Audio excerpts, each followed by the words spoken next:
யோசனைகளினால் நீ இளைத்து போனாய். ஏசாயா 47:13. திட்டங்கள் தீட்டியே நீ சோர்வுற்றாய்.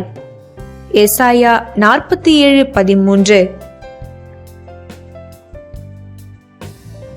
All the counsel you have received has only worn you out.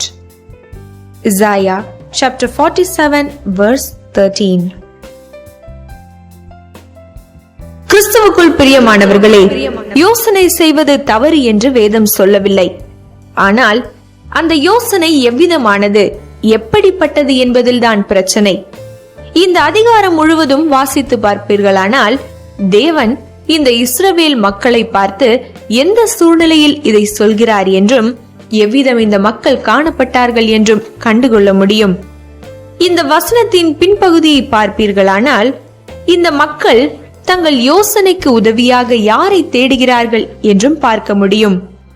ஜோசியருக்கு நட்சத்திரம் பார்க்கிறவர்களும் அமாவாசை பார்க்கிறவர்களுமே வேதத்தை விட்டு இருளை தாங்களாகவே தெரிந்து கொள்வது அழிவை தேடிக்கொள்வதாகும். ஆம், இன்றைக்கு தங்களுடைய திருமணத்திற்கு முகூர்த்த நாள் பார்க்கும் கிறிஸ்தவர்கள் இருக்கிறார்கள்.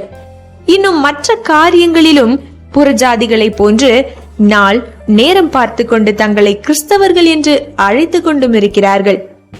இவர்களுக்கும் தேவனுக்கும் எந்த விதமான சம்பந்தமும் கிடையாது. இவ்விதமான மக்கள் தங்கள் யோசனைகளினால் நடத்தப்படுகிறார்கள். அவர்கள் வாழ்க்கையில் மெய்யான தேவ ஆசீர்வாதத்தை பார்க்க முடியாது. எவ்வளவு ஞானமாக அவர்கள் யோசனை செய்து திட்டமிட்டு செய்தாலும் தேவன் அதில் இருக்க மாட்டார். அவர்கள் இளைத்துதான் போவார்கள், அதாவது முடிவில் வெட்கப்பட்டு போவார்கள். இன்றைக்கு பக்தியையும் யுக்தியையும் இணைக்கும் கிறிஸ்தவர்கள் மலிந்து கிடக்கிறார்கள். அவர்கள் கிறிஸ்தவ சடங்காச்சாரங்களோடு புறஜாதி பழக்க வழக்கங்களையும் கொண்டிருப்பார்கள். ஆனால் மெய் கிறிஸ்தவன் தன் செய்கைகளை கர்த்தருக்கு ஒப்புவித்தவன். அவன் யோசனைகள் உறுதிப்படும். அவன் தேவனை மாத்திரமே எல்லாவற்றிற்கும் சார்ந்து செயல்படுவான். வேதத்தை அவன் தன் வழிகாட்டியாய் கொண்டிருப்பான். ஜெபம். திரளான யோசனையினால் இளைத்து போய் மனமுடைந்திருக்கும் எங்களை தேற்றுகிற அன்பு இயேசுவே, உன் செயல்களை கர்த்தரிடத்தில் ஒப்புவி, அப்பொழுது உன் யோசனைகள் உறுதிப்படும் என்ற உம் வார்த்தைக்காய் ஸ்தோத்திரம். உம்மிடத்தில் எங்கள் செயல்களை ஒப்புவிக்க உணர்வை தாரும்.